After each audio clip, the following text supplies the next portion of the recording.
Am I wrong for telling my aunt I want nothing to do with my sister? I, 26F, have been no contact with my sister Cheryl, 24F, and mother, 57F, since I turned 18. Our parents divorced when I was 14, when my mom's constant favoritism and enabling of Cheryl's abuse of me would not stop. My mom excused it as every parent has their favorite, but Cheryl took delight in stealing from me, destroying my things, and using me as a physical and emotional punching bag. My dad, after years of trying to force family counseling, mental health evaluations, family interventions, but my mom kept enabling and at times felt like encouraging Cheryl. My dad treated divorce as a last-ditch effort to try and save what was left of my childhood. My mom demanded full custody of Cheryl, in exchange for giving my dad 80/20ths of me. It was a rough battle, and he really did try to limit my custody time with mom. At 16, I was able to stay with my dad full-time, and only see mom and Cheryl occasionally or at school. I suspect my mom wanted 80/20ths of me to keep me around as Cheryl's punching bag, but Cheryl's power over me lessened the instant I had the power to just walk away. It's funny, Cheryl seemed obsessed with taking from me. New phone? Taken. New tablet? Taken. Once we were both in high school and I lived with dad full-time, she couldn't blatantly steal from me anymore. Didn't stop her from trying. I had one boyfriend in high school, who she tried to seduce, but failed. He told me immediately and was weirded out by it. When I went to college, she e-stalked me and found out if I was dating anyone. Had 2 boyfriends in college, and she tried the same thing. Both times, they told me about Cheryl's attempts and shot her down. This part might need explanation. Cheryl is conventionally attractive, like from across the room, but since she was a teenager, she has a hygiene issue. She showers once every 2 weeks and uses a combination of scented hand lotion and perfume that combines with her BO into a new mega stench versus covering up. My last college boyfriend remarked that when she put her hand on his shoulder, he was immediately grossed out by her nails. When I was in college, Cheryl also attempted to get a credit card in my name, but I had a lock on my credit, courtesy of my father who feared my mom would try this first. So, needless to say, I'm not impressed with my sister or my mom. Last night, I got a weird call from my aunt Janice, 64F, my mom's sister. I haven't talked to this woman in nearly a decade and suddenly she's calling me. She asked me what I heard. I heard nothing, so I was confused. She instantly was like, "Good.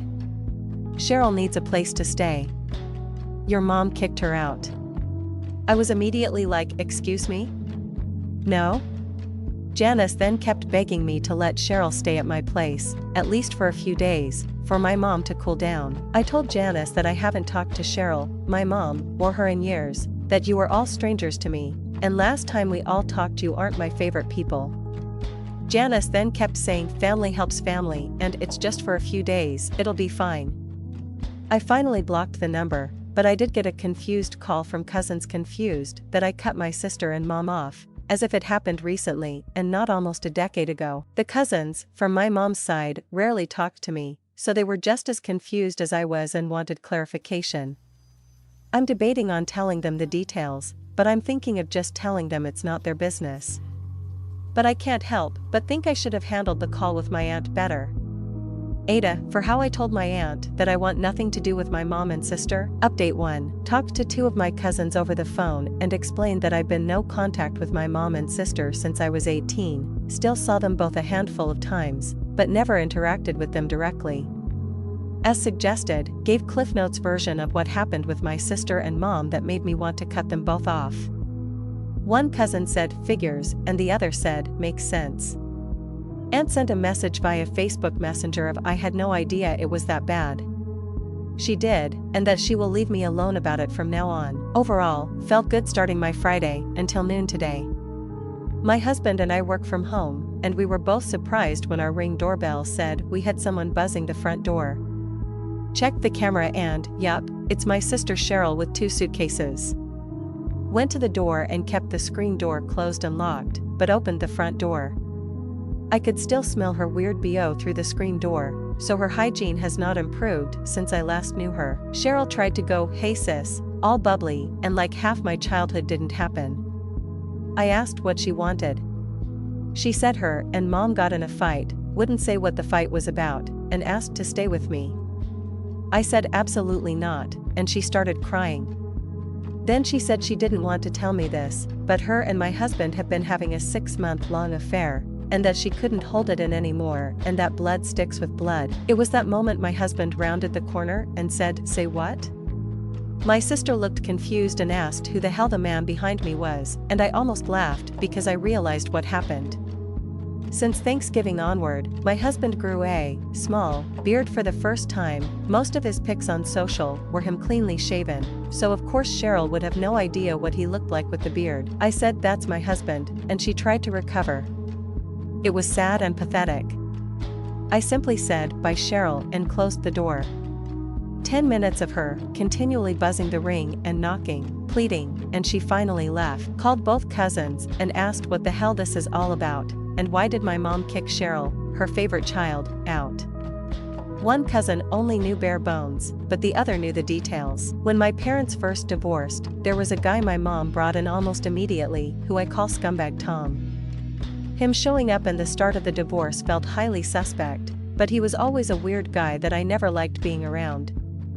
I did ask my dad if he thought mom cheated on him with Tom, and he said Tom was the least of his worries, and the lowest of his priorities when it came to the divorce. Long story short, Cheryl slept with Tom, mom found out, kicked Cheryl out, and Tom stayed, swearing Cheryl tricked him somehow. Just Cheryl staying super classy, and mom found the one thing she wouldn't tolerate Cheryl doing. God, I'm glad I cut these people out of my life. Update 2. Last 12 hours have been a roller coaster. I talked to my dad again today, had him visit, and told him what Cheryl had done, and dad sat down on the couch and started laughing and crying and shaking his head. I was really worried because I was afraid he was having a medical issue. He finally caught his breath and told me the family secret. During the divorce, my mom was apparently extremely vicious and even attempted to keep me full-time. I wasn't told this. Mom went as far to even claim I was not my dad's child, and she knew who my father was and would use this to get full custody.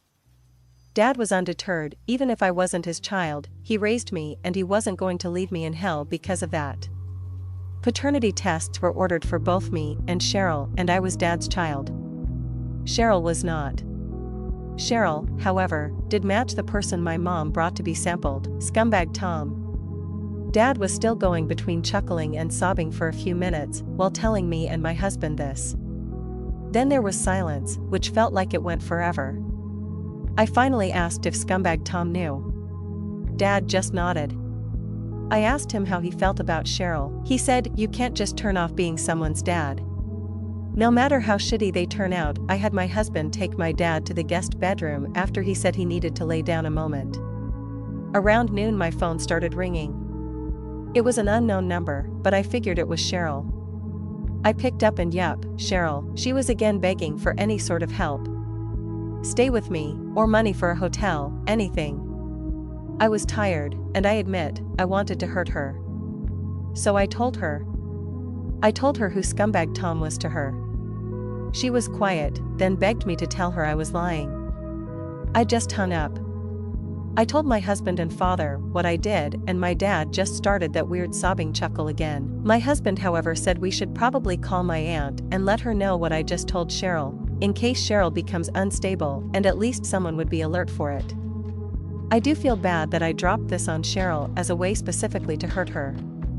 I tried justifying this isn't even a tenth of the hurt she's given me, but hurting someone doesn't feel good the longer I sit with it. Update 3. Posting here in my profile for now. Don't know where this would belong, honestly. At everyone's advice, I did call my 2 cousins, and we had a real conversation.